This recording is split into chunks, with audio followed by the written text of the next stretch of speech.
Well, I told you, the gift that keeps on giving. That 60 Minutes interview had more. Listen. I love my son, number one, and no, there's not a single thing that I've observed at all that would affect me or the United States relative to my son, Hunter. Joining me now is the president of Judicial Watch and author of A Republic Under Assault, Tom Fitton. Tom, shocking. Listen, I know you love your son. Got it, Joe, but there are so many issues that are yet to be seen, whether or not he was colluding, whether he was making deals with foreign agents. What do you think, as someone who would know whether it was legal, what Hunter was doing was? Well, it was odd language, anything I've observed, which is a signal to the Justice Department, I'm not a witness. I've seen nothing.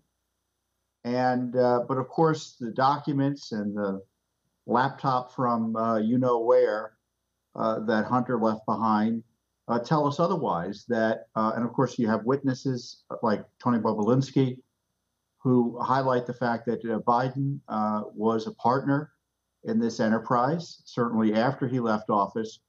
And the documents showed that despite his false statements to the contrary, he was a partner with them in business and used his office to help his son, and presumably 10% for the big guy when certainly he was vice president. You know, 10% big guy, yeah. But let's roll a soundbite of which I think is him. I think he didn't even realize he was incriminating himself, Joe Biden, as vice president. Take a listen. I said, I'm telling you, you're not getting $1 billion.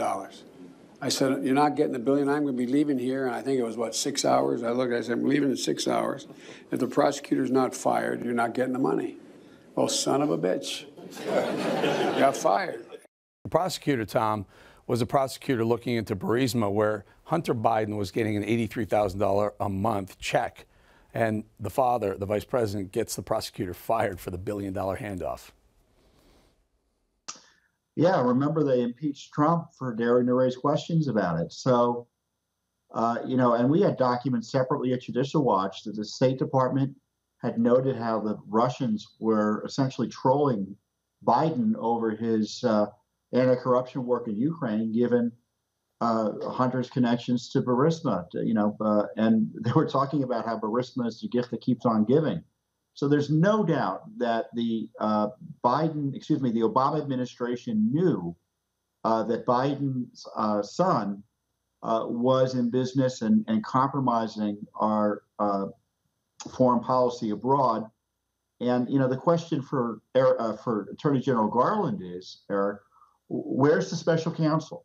How is it that his Justice Department, under the rules related to the special counsel, investigate these issues without there being a conflict of interest? And sure enough, it looks like the grand jury, supposedly, that's in place to investigate Hunter is pretty much dead. Yeah, you know, well, I'm not aware for of now, any strong for now, I'll tell you there. what, though, just wait till November. Wait till November when they get the gavel and subpoena power in the House and maybe the Senate. It could get a lot more interesting. Tom Fitton, always good having you on, my friend. Judicial Watch keeps an eye, they're the watchdog on the D.C. swamp. Thanks, Tom. Thank you.